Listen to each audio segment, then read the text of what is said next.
He locked me in that apartment for 7 straight days, put a collar and chain on me, and made me call my own mother to say I was fine while he was hurting me. My name is Valentina Morales, but everybody just calls me Val. I'm 28 now, and I was in that life for a little over 3 years. I grew up in a regular neighborhood in Medellín, nothing fancy. It was me and my mom for a long time. She worked as a seamstress, always at that sewing machine late into the night, fixing dresses for ladies who had more money than us. My dad was never around. I never even met him. We didn't have much, but it felt steady, you know. I was this energetic kid who loved playing soccer in the street with the boys and dancing salsa in the living room whenever a good song came on the radio. I'd spin around until I got dizzy, and my mom would laugh and tell me to save some energy for school. When I was 10, my mom got married again. Her new husband brought some stability. We had food on the table every day, clothes that actually fit, and the rent got paid on time. But he was big on control, too. He liked things a certain way, his way. Still, I tried to make it work. I kept my head down, helped my mom around the house, and focused on school. By the time I hit my late teens, I had this clear picture of what I wanted. I finished high school and started cosmetology courses. I loved it, mixing colors, making women feel good about themselves, seeing their faces light up when their hair or skin looked better. My dream was simple: open a little salon one day. Nothing huge, just my own space where I could be the boss and build something real. I was scared of ending up like my mom, stuck depending on a man who might not be good for her. That fear sat with me all the time. I got a job as the administrator at a beauty salon in the city. It wasn't glamorous, but I liked it. I handled appointments, kept the book sort of straight, chatted with the clients while they waited. The other girls there became like a little family. We'd share lunch, complain about difficult customers, and talk about our weekends. I felt like I was moving forward, even if it was slow. That's when I met him, my first real boyfriend. Let's call him Alex. He was charming, the kind of guy who always had a plan, always talking about big opportunities. He said he had business ideas that could get us ahead fast. At first, it felt good. He paid attention to me, made me laugh, told me I was special. I'd come home from the salon tired, and he'd have something small for me, flowers he picked up, or he'd take me dancing. For a while, it felt like maybe I had found someone who saw me, you know? But looking back, there were little cracks even then. Money was always tighter than it should have been. Alex's ideas kept needing just a little more investment. I'd dip into my savings from the salon job to help him out. He promised it would pay off. I wanted to believe him so badly because being with him made me feel less alone. My best friend from school, she was the one person I really trusted, started warning me about him. She said he seemed off, that I was changing. I got defensive. I thought she was just jealous or didn't understand. At home, things weren't great either. My stepdad was still around, and there was this heavy feeling in the house I could never quite name. My mom stayed quiet a lot. I tried not to think about the past too much, especially what happened when I was 13. That was something I kept pushed down deep. I was 21, working, in love, and convinced I was making smart choices. I had my little routines: morning coffee from the corner stand, long shifts at the salon, evenings with Alex talking about our future. I still danced salsa when I could, still dreamed about that salon with my name on the sign. I thought life was finally starting to line up. I had no idea how fast it could all shift.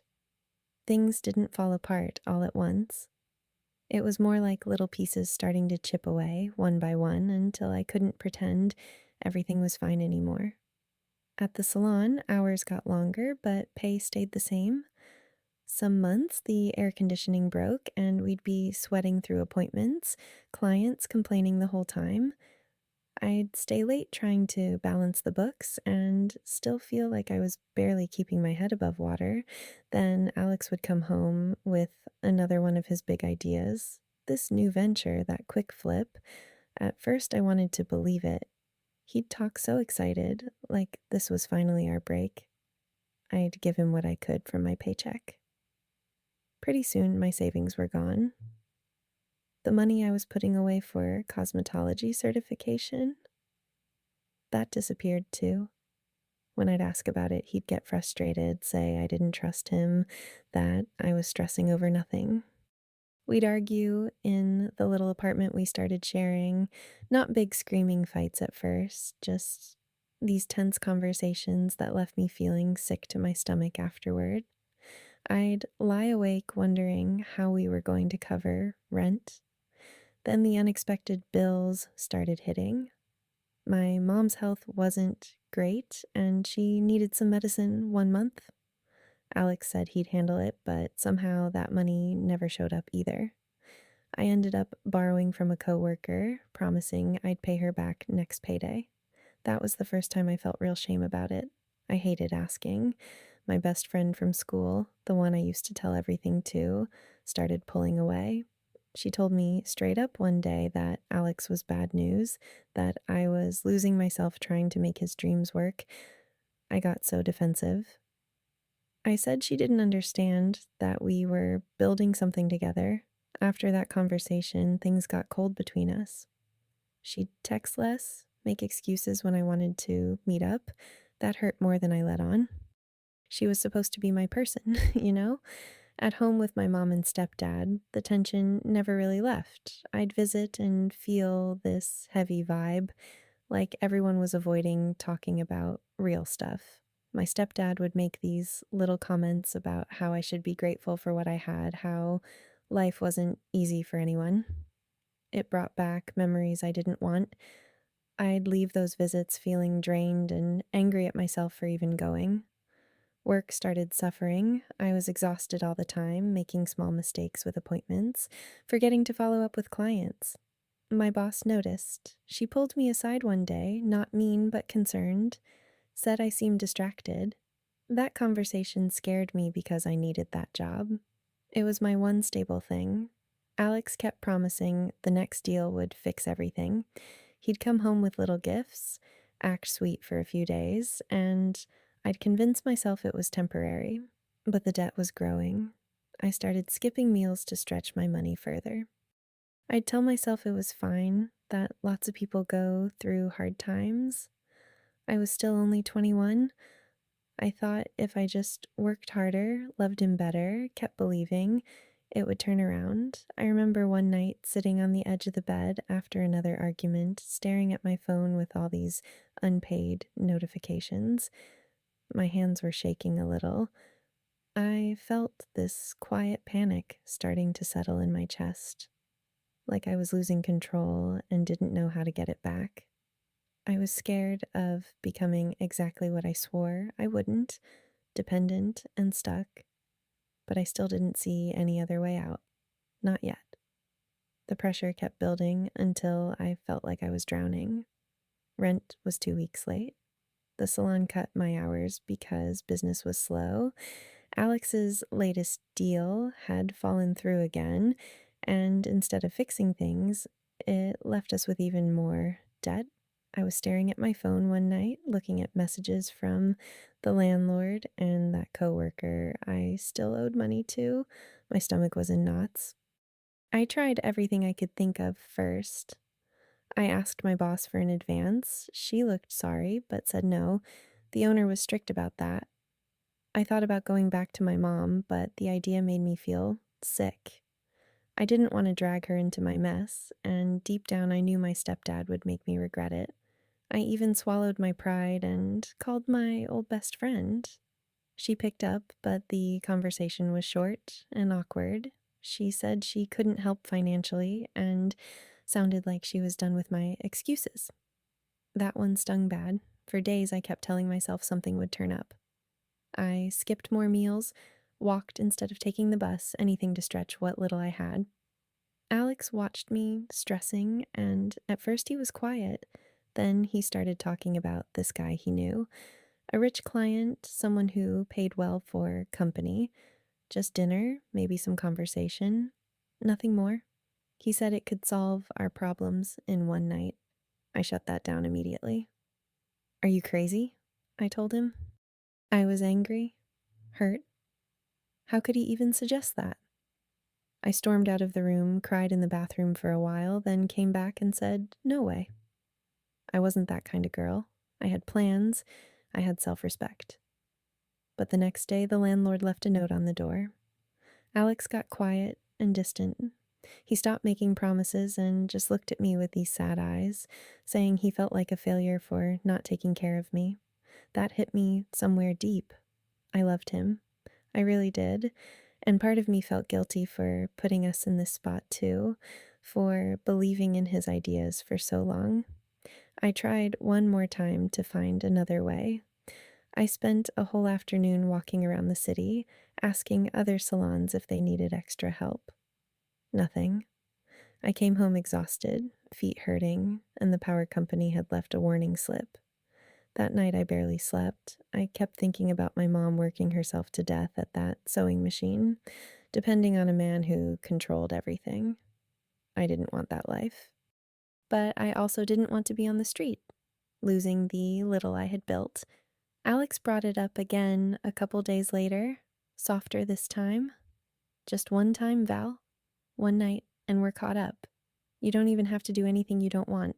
I'll be right there. He swore it was safe, that this guy was respectful. He reminded me of my dream salon, said this could be the bridge to get there. I argued with him for hours. I cried. I called him names. I told him I hated him for even thinking it, but the fear was bigger than the anger. The thought of packing my things and having nowhere to go terrified me more than anything. I felt trapped, ashamed for even listening, hopeful that maybe if I did this one thing, I could fix everything and never look back. I sat on the couch the next evening, hands shaking, staring at the floor. Alex was quiet beside me. After a long silence, I finally whispered it. Okay, just one time. Alex arranged everything. He told me the guy's name was Mr. Ruiz, some businessman who stayed in a nice part of the city. The night it happened, I spent almost an hour in the bathroom getting ready, hands shaking while I did my makeup. I chose a simple black dress I had from a wedding a year earlier, nothing too flashy. Alex kept saying I looked beautiful, that it was going to be quick and easy. We took a taxi to this tall, modern building with a doorman and shiny glass doors. The lobby smelled like fresh flowers and cleaning products. Alex walked me up to the elevator, gave me a quick kiss on the cheek, and said he'd wait in the cafe across the street. Then the doors closed, and I was alone. The elevator opened on the 15th floor. The hallway was quiet, thick carpet, soft lighting. I found the door and knocked. A man in his late 40s opened it. He was well dressed, gray at the temples, smelled like expensive cologne. He smiled politely like this was a normal business meeting. You must be Valentina. Come in. Inside the apartment was huge. Big windows looking over the city lights, leather furniture, a bar in the corner. He offered me a glass of wine. I took it, but barely drank. We sat on the couch and made small talk. He asked about my job at the salon, how long I'd lived in Medellín. His voice was calm, almost bored. It surprised me how normal it felt at first, like two people just chatting. After a while, he stood up and said, "Shall we?" He didn't pressure me, but it was clear what we were there for. I followed him to the bedroom. The lights were low. There was soft music playing from somewhere. I remember the cool sheets and the way my heart was pounding so hard I thought he could hear it. I kept thinking about the money, about the rent, about getting this over with. The intimate part happened. I tried to stay somewhere outside my own head. It didn't last long. Afterward, he was quiet, almost businesslike. He got up, went to his jacket, and counted out the cash right there in front of me. A thick envelope. More money than I made in 2 months at the salon. He thanked me politely, said I was lovely, and that was it. I got dressed fast, hands still trembling. He called the elevator for me and even gave me a small tip for the taxi. The whole thing felt surreal. I walked out of that building into the warm night air. My legs felt weak. Across the street, I saw Alex waiting. I got in the taxi with him and we rode home, mostly in silence. He kept asking if I was okay. I said yeah, but I wasn't. Something had shifted. I felt like a different person sitting there holding that envelope in my lap. Like a door had closed behind me, and I didn't know how to open it again. The first few weeks after that night, I told myself it was just temporary. But the money, God, the money changed things fast. I paid off the rent, the debts, even sent some to my mom without telling her where it came from. Suddenly, I wasn't stressing about groceries or bus fare. Alex was happy, attentive. For the first time in forever, I felt like I could breathe. Clients started coming through Alex and a couple other contacts. At first, it was 1 or 2 a week. I'd meet them in nice hotels, the kind with marble lobbies and staff that never ask questions. One guy took me to this rooftop restaurant overlooking the city. I sat there in a new dress he'd bought me, eating steak that cost more than my old weekly salary, thinking, I can't believe this is my life now. I bought real clothes, not the cheap stuff from the market. Hair done at the fancy salon instead of the one I worked at. I moved us into a better apartment with actual working AC and a view. Alex talked about us starting a real business someday. I started traveling too, short flights to Bogota or Cartagena for weekends, business class once, which felt wild, sitting up front, free drinks, feeling important. There were moments that made me laugh. One client, an older businessman, didn't even want sex. He just wanted someone to listen while he complained about his wife and played chess. Paid me full rate to sit there for 3 hours and lose on purpose. Another guy flew me out just to attend a private party where I mostly smiled and nodded while rich people talked about deals that made my head spin. I overheard things I probably shouldn't have, stuff about government contracts, mistresses, hidden money. It all started feeling like a strange game with weird rules, but it wasn't all exciting. Some nights I'd be in a beautiful suite and feel completely empty. One client kept correcting how I spoke, like I was some project. Another wanted me to pretend I was his girlfriend in front of his friends at dinner, holding his hand, laughing at his jokes. The pretending got easier, but it left me tired in a way regular work never did. Still, the highs kept coming. I paid for my mom's medical stuff without her asking questions. I got my nails done every week. I started thinking maybe I could do this for just a little longer, save up enough for that salon, then get out clean. Alex kept saying I was smart, that I was in control, and for a while I believed it. The boundaries I swore I'd never cross. They moved so quietly I barely noticed. Staying out later, wearing less, laughing at things that weren't funny, keeping secrets from everyone I used to know. By the end of that first year, it wasn't 2 separate lives anymore. The hotels, the money, the new clothes, the late nights. They became my normal. The girl who used to sweep hair off the salon floor felt further and further away. I'd look in the mirror some mornings and almost not recognize myself, but then I'd remember the stack of cash in the drawer and push the thought away. This was my life now. And I was good at it. The high didn't last, not the way I thought it would. At first, it was still manageable, but after about a year and a half, everything started to feel heavier, like I was carrying something I couldn't put down. Clients changed. The polite ones who just wanted company became less common. More of them wanted me to be whoever they needed that night. Confident, shy, excited, quiet. I got good at reading people fast. One look at how they held their drink or checked their phone, and I could guess what kind of night it was going to be. I had 3 different names I used depending on the city: Valentina, Val, sometimes just baby, if they didn't ask. Lying became automatic. I'd text my mom that I was working late at the salon or visiting a friend. The excuses came out so smooth, I barely thought about them anymore. My schedule flipped completely. I'd sleep during the day and be up all night. I missed my mom's birthday one year because I had a booking in another city. I sent her flowers and felt terrible, but I told myself the money would make up for it. Old friends stopped reaching out. My best friend from school had completely faded away by then. I didn't even try to explain.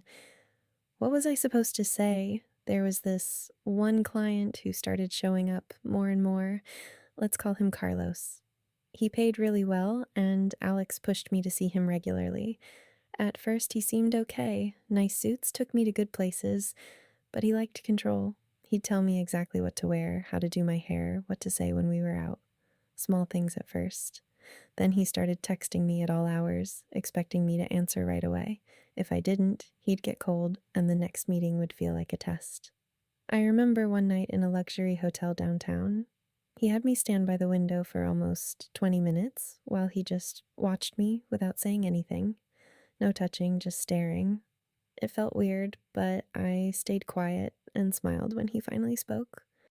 Another time, he made me cancel plans with my mom at the last minute because he wanted to extend our time. I did it. I hated myself for it, but I did it. Other nights were just strange. One guy wanted me to sit in his hotel room and watch TV with him while he cried about his divorce. Paid double. I sat there in a silk dress, holding his hand, feeling completely empty. Another client, younger and rich, liked taking me to exclusive parties where everyone acted like they knew secrets about the world. I'd stand there smiling, listening to them talk about money and power like it was nothing, and I'd realize how small my old dreams had become. I stopped noticing the nice things after a while. The hotels all started looking the same: room service, fancy bathrooms, views I barely looked at. I carried a lot of cash and learned to check exits without thinking. Every night before bed, I'd delete messages, clear my call log, memorize whatever story I told people about where I'd been. I forgot what day of the week it was half the time. My body hurt constantly, back pain, headaches, this tiredness that sleep didn't fix. Alex changed too. He wasn't the excited boyfriend anymore. He started depending on the money I brought in. There were more fights. He'd get jealous about clients, but still push me to take the ones who paid the most. I learned to shut down parts of myself. I'd come home, shower, and just lie in bed staring at the ceiling. The girl who loved salsa and wanted her own salon felt like someone I used to know. Carlos got worse, slowly. He started asking for things that made me uncomfortable. Not violent, but possessive. He'd leave marks on purpose sometimes, then act sweet and buy me jewelry to cover them. He liked knowing personal things about me, where my mom lived, what I was scared of. I told him bits and pieces because it kept him happy and the money coming. I convinced myself it was fine, I was in control, I was surviving. Friends from the old salon tried to reach out once or twice. I made excuses. I couldn't let them see who I'd become. Even my reflections started to look different. Harder eyes, fake smiles that came too easy. I'd catch myself lying to strangers without any guilt. That scared me when I noticed it, but then I'd push the thought away and book the next appointment. By the time I was 24, this life had swallowed almost everything else. I wasn't fighting it anymore. I'd wake up in expensive sheets, count the cash from the night before, and feel almost nothing. It was just Tuesday, or Friday, or whatever. The normal world felt too far away, too slow. This had become my normal. I remember sitting on the balcony of Carlos's apartment one quiet morning, smoking a cigarette I didn't even like, watching the city wake up. I felt completely empty, but I didn't cry. I just finished the cigarette, put it out, and went inside to get ready for the next one. It started like a normal booking with Carlos. Alex set it up, said he was paying extra for a full week at his apartment. I wasn't excited, but the money was good, and by then I'd done longer trips. I packed a small bag and told my mom I was going to visit a friend out of town. Carlos picked me up himself, seemed in a decent mood. We went to his place, the same nice apartment I'd been to before. He ordered food, we ate, and for the first night, it felt almost regular. The second day, things shifted. He started with small rules: where I could sit, how I should speak to him. I brushed it off at first. I'd dealt with controlling clients before, but by the third day, he locked the door and put the key away. He put a collar on me, a real one with a chain. Said it was part of the fantasy. I laughed nervously and tried to play along, thinking it would pass. It didn't. He made me eat on the floor. He filmed everything on his phone. When I told him I wanted to leave, he got angry. The first time he hit me with his belt, I was shocked. The pain was sharp, but the look on his face scared me more.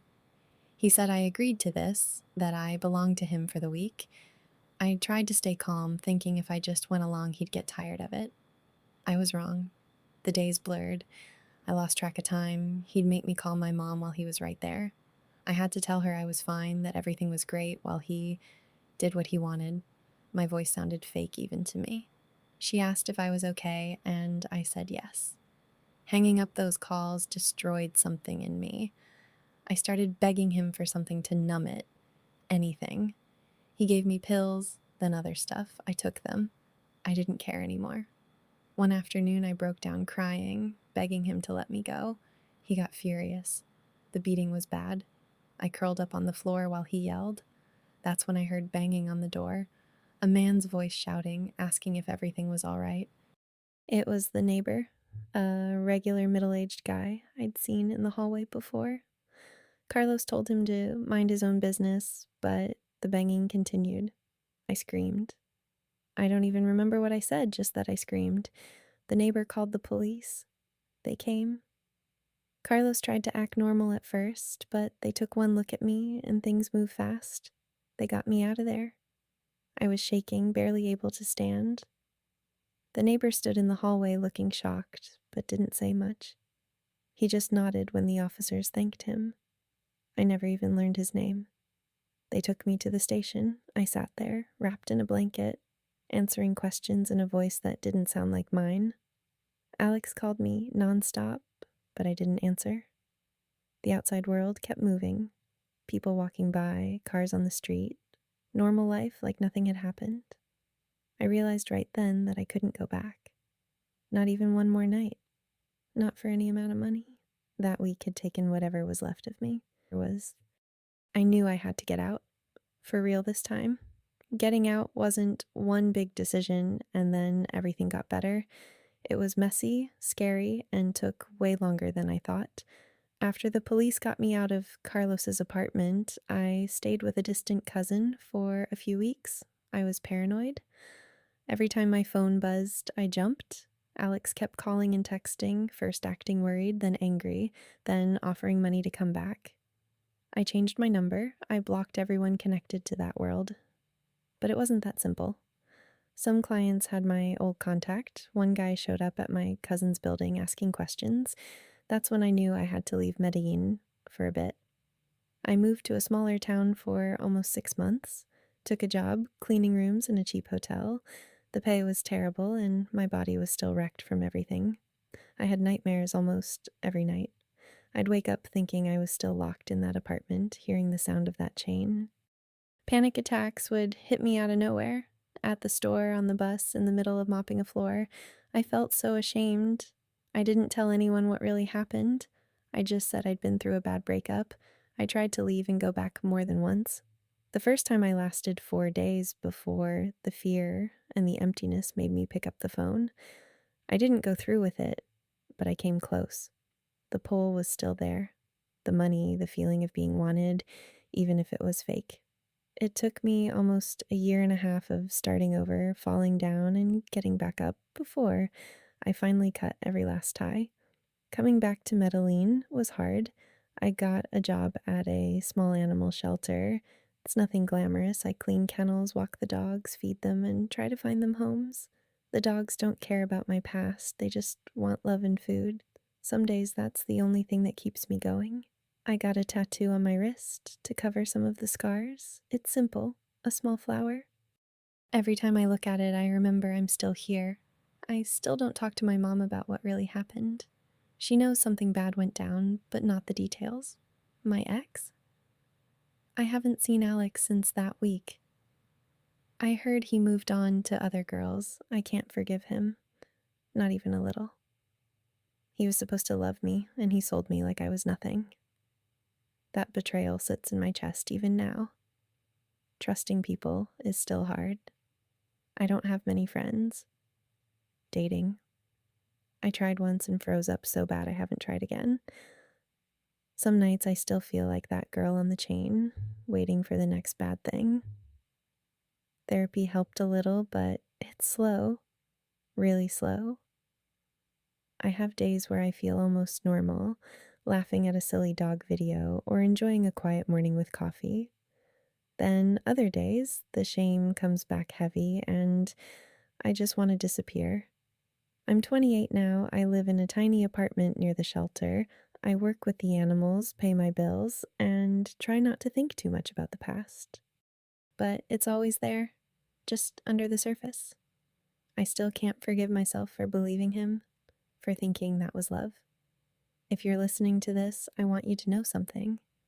I was looking for love and stability, and I found a chain and betrayal from the closest person. I survived it, but I'll never be the same girl I was before. And that's okay. Some scars don't disappear, they just become part of who you are.